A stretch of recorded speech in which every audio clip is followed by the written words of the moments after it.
I used to chase perfection in every build, every project, every tiny detail had to be exactly how I pictured it, or I'd stall. But after many years of wargaming, I finally learned something. Perfection is one of the single biggest things that can stop people playing. And once upon a time, that included me. So today, I want to talk honestly about how I broke that habit and why you don't need perfection to build great terrain, enjoy this hobby, or tell incredible stories. I've been gaming just over 50 years now, and from year one, I always wanted to be better. At the beginning, that meant painting camouflage on my old polythene airfix tanks and the pontoon bridge assault set with Humbrol enamel paints. And that was long before I ever turned my attention to building a World War II battlefield out of whatever I could find lying around. Polystyrene packaging for bunkers, corrugated card, bits of rubbish. Even back then, the goal was to play, not display. Like most new players, we didn't have terrain when we started out, and we couldn't really buy it. I mean, you could buy model railway scenery, but apart from the lichen foliage, it never really looked quite right for war games.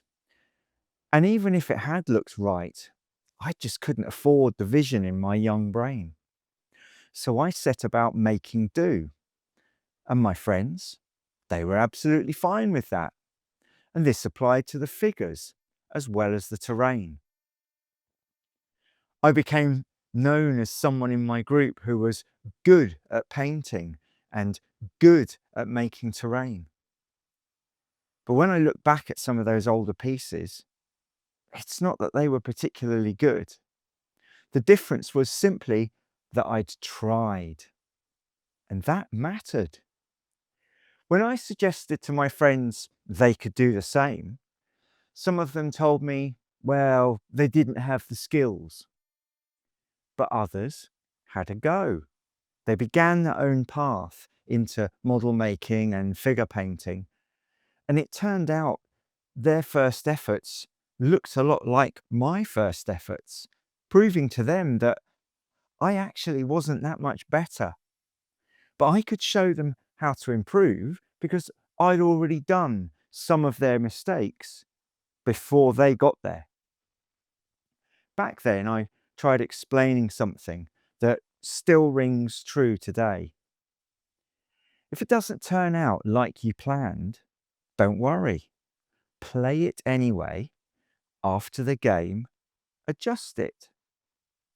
It sounds like good advice. It's a shame I couldn't follow it at the time.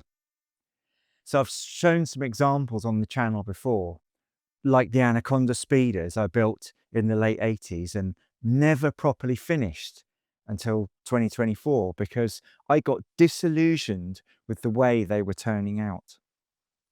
They still appeared in loads of games right from the moment they were painted. I knew they didn't look how I wanted them to, but nobody else had anything like them or any idea of what they should look like.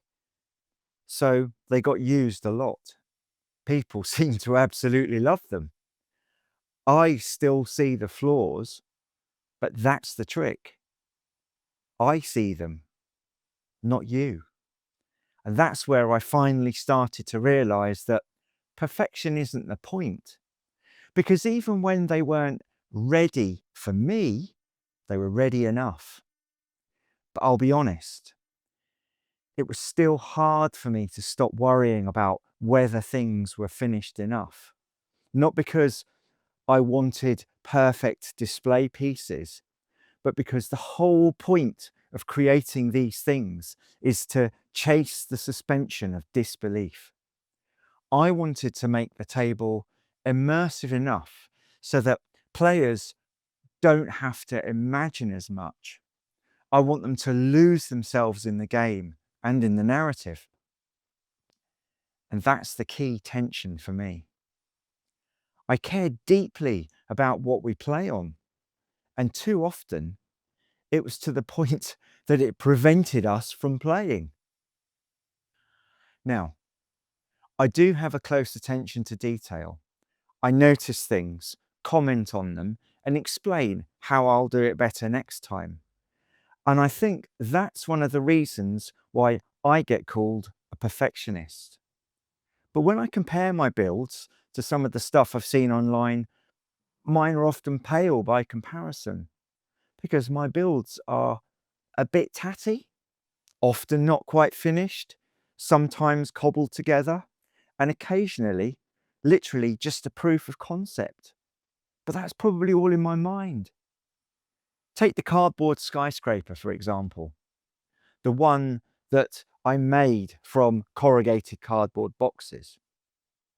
It's warped, it's not painted very well, it's hard to store, it's far from perfect by any metric, but it's been the defining objective in at least 3 games in the last year or so. It's been the headquarters of aim in our superhero skirmishes. It's been Centurion Tower in our cyberpunk battles, and its last role was the administratum of Kalos 9 in our 40k inspired narrative games.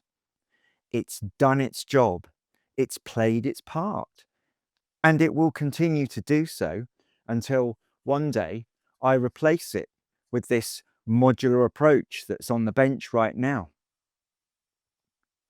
If I had waited to build the perfect skyscraper, none of those games would have been quite the same.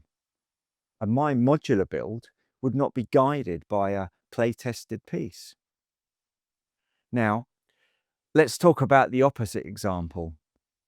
My sewer system. That took nearly 10 years from conception to actually getting onto the table, with all sorts of pauses in the build. And I even nearly chucked it away halfway through as I wasn't happy with where it was heading. And that wasn't because it was difficult to build.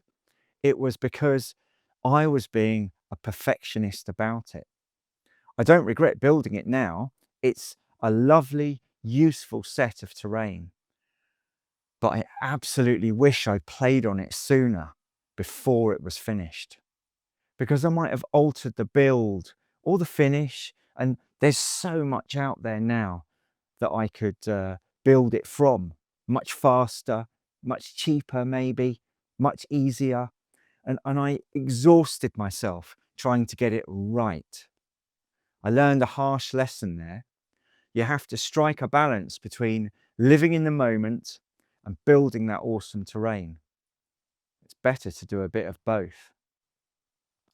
Don't wait 10 years, just build enough to play, like I did with the skyscraper. Then improve it when you're inspired, when you've tested it.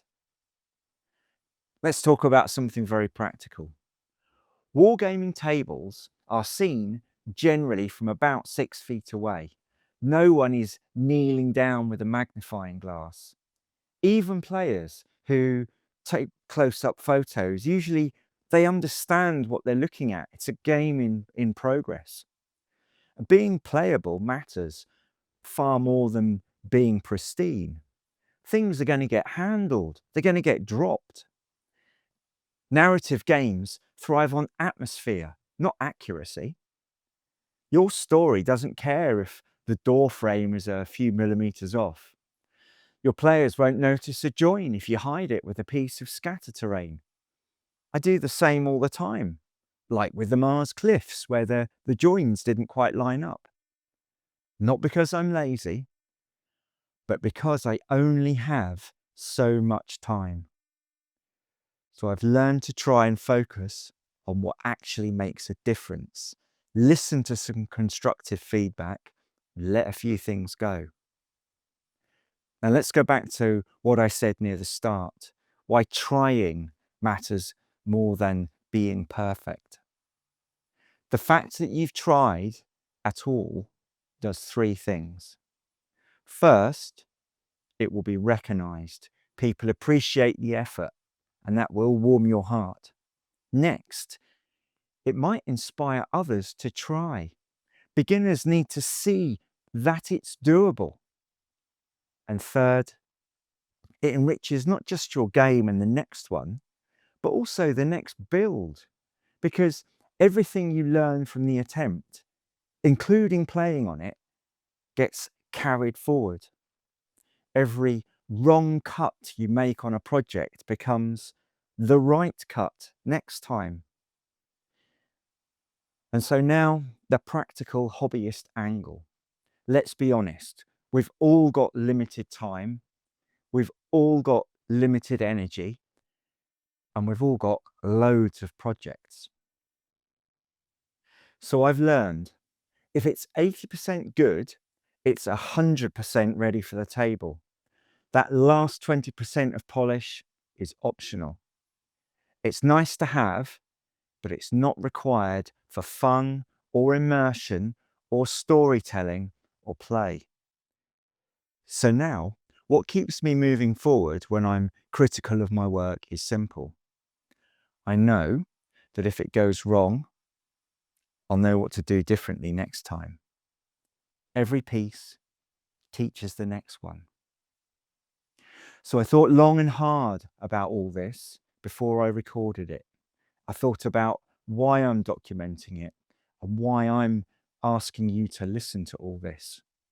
Well, basically, I want you to feel unafraid to try, unafraid to build terrain, unafraid to paint figures and put an army on the table, even if it isn't how you imagined it yet, and unafraid to pull all this together into a narrative or take it to a tournament, because the truth is simple.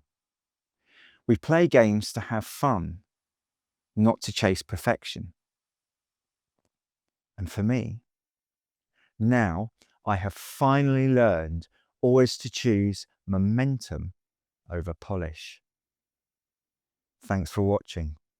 And if this encourages even one person to pick up a bit of card or foam or crack open that box of figures and pick up a paintbrush and give something a go, then it's been worth it.